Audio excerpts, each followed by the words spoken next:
Com fé no coração, começamos mais um encontro com a palavra. Acolho você neste dia para o nosso alimento diário, a palavra de Deus.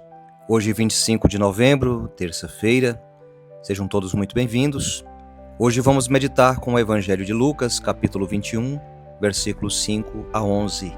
O Senhor esteja convosco, Ele está no meio de nós. Proclamação do Evangelho de Jesus Cristo, segundo Lucas. Glória a vós, Senhor. Naquele tempo, algumas pessoas comentavam a respeito do templo, que era enfeitado com belas pedras e com ofertas votivas. Jesus disse: Vós admirais estas coisas? Dias virão em que não ficará pedra sobre pedra. Tudo será destruído. Mas eles perguntaram: Mestre, quando acontecerá isto? E qual vai ser o sinal de que estas coisas estão para acontecer? Jesus respondeu: Cuidado para não ser desenganados, porque muitos virão em meu nome, dizendo: Sou eu. E ainda, o tempo está próximo. Não sigais essa gente. Quando ouvirdes falar de guerras e revoluções, não fiqueis apavorados. É preciso que estas coisas aconteçam primeiro, mas não será logo o fim. E Jesus continuou: Um povo se levantará contra outro povo, um país atacará outro país. Haverá grandes terremotos, fomes e pestes em muitos lugares. Acontecerão coisas pavorosas e grandes sinais serão vistos no céu. Palavra da salvação, glória a vós, Senhor. Amado irmão, querida irmã, a você que é novo aqui no canal, sejam bem-vindos, te acolho com grande alegria. Inclusive peço a você para se inscrever. Deste modo o YouTube te recorda quando tiver conteúdo novo. Deixe também seus pedidos de oração aí nos comentários. E quando tiver a próxima missa, lendo os comentários, levarei as suas orações e os seus pedidos ao altar do Senhor. Hoje nós meditamos o Evangelho de Lucas, capítulo 21, 5, 11, quando Jesus fala sobre a destruição do templo e os sinais do fim. Nós estamos inclusive na última semana do ano litúrgico. No próximo domingo nós estaremos já celebrando o primeiro domingo do Advento, preparando assim para esta grande festa do Natal. O texto de hoje é um texto forte, incisivo e provoca em nós uma pergunta: onde tenho colocado a minha confiança?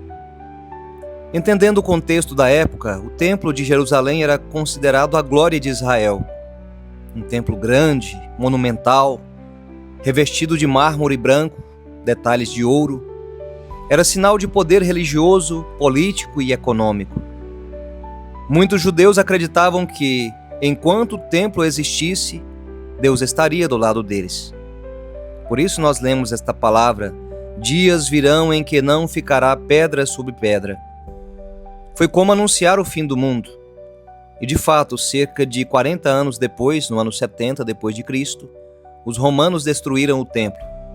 Hoje só existe do templo o Muro das Lamentações. Possivelmente você já ouviu falar sobre ele. A palavra usada para fim no original grego é sinteleia, que mais que um término indica consumação, momento em que algo chega ao seu propósito final.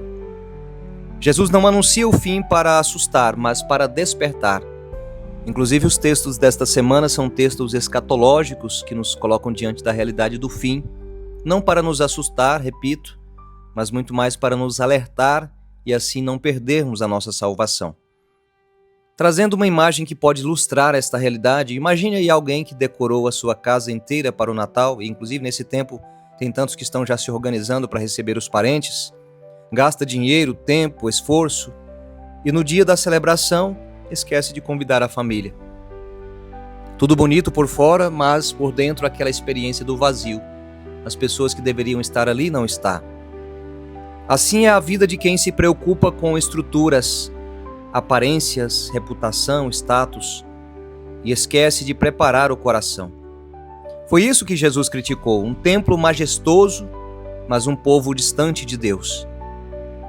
Jesus parece dizer: vocês estão preocupados com as pedras do templo, mas esquecem das pedras vivas que somos nós.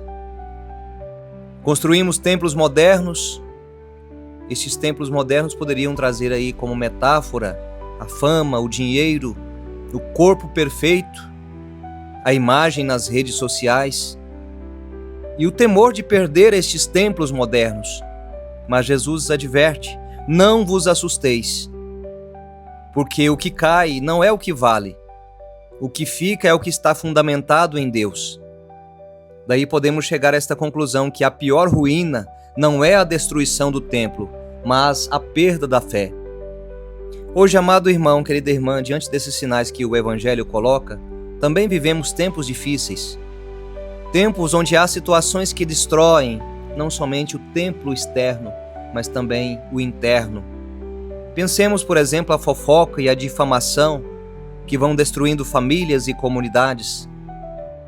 O adultério e a infidelidade que vai ferindo as alianças, desrespeitando a dignidade um do outro. Também a inveja e os ciúmes que corroem a alma e impedem verdadeiramente a fraternidade.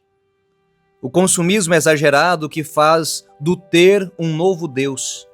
A indiferença diante do sofrimento, que é inclusive fruto de um coração endurecido. Já não se pensa mais no outro, é o egoísmo que é também aí uma vertente desta realidade da indiferença.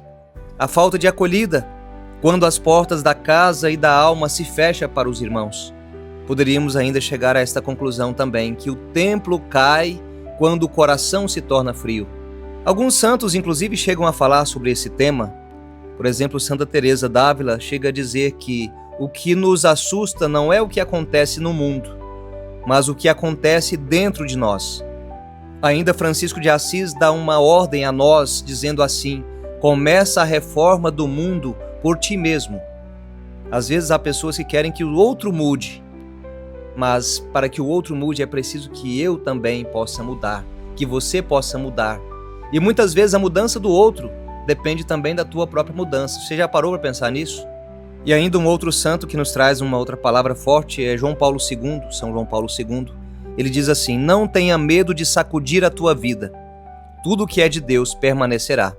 Aqui faz eco, inclusive, à própria vida, né? Quantas tribulações passamos e nesse sacudir da vida, aquilo que é de Deus permanece.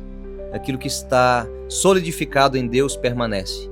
Encaminhando já para o final desta homilia de hoje, digo a você, amado irmão, querida irmã, não espere sinais do céu para mudar de vida. O maior sinal é Jesus que fala hoje ao meu e ao seu coração. Talvez não vejamos guerras ou terremotos, mas vivemos algo muito pior, terremotos interiores, uma crise de amor, uma fome de sentido, um silêncio de oração. Jesus hoje convida a cada um de nós: reconstrua o seu templo interior, volta à oração, reconcilia-te, busque a confissão, deixa Deus ser o fundamento da tua vida. Quem tiver perseverança, encontrará a salvação. E como dizia Santo Agostinho, se Cristo não nasce em ti, de nada te vale que tenha nascido em Belém. Você pode nascer inclusive na própria cidade que nasceu Jesus, mas se o Cristo não nascer em ti, de nada valerá. Hoje peça ao Senhor que derrube em você tudo aquilo que impede a ação dele na tua vida. Que tudo aquilo que não é eterno, que caia agora de você e de mim. Porque o fim do mundo não pode ser quando as pedras caem, mas quando o coração deixa de esperar em Deus. Vamos a uma breve oração e assim encerrar a nossa homilia de hoje. Senhor, destrói nos teus filhos que ouvem este programa, esta homilia, os templos falsos. Reconstrói no coração, Senhor, a tua morada. Dá-lhes a coragem para abandonar o pecado e voltar à confiança em ti. Obrigado, Senhor, por esta palavra de hoje. E assim, amado irmão, querida irmã, encerramos a nossa homilia de hoje. Coloque aí nos comentários: começa a reforma do mundo por ti mesmo. Que Deus abençoe você, sua família e sua casa. Compartilhe aí no grupo dos amigos, no grupo da família, nos seus status. Que Deus te abençoe hoje e sempre. Em nome do Pai, do Filho e do Espírito Santo. Até amanhã, se Deus assim nos permitir.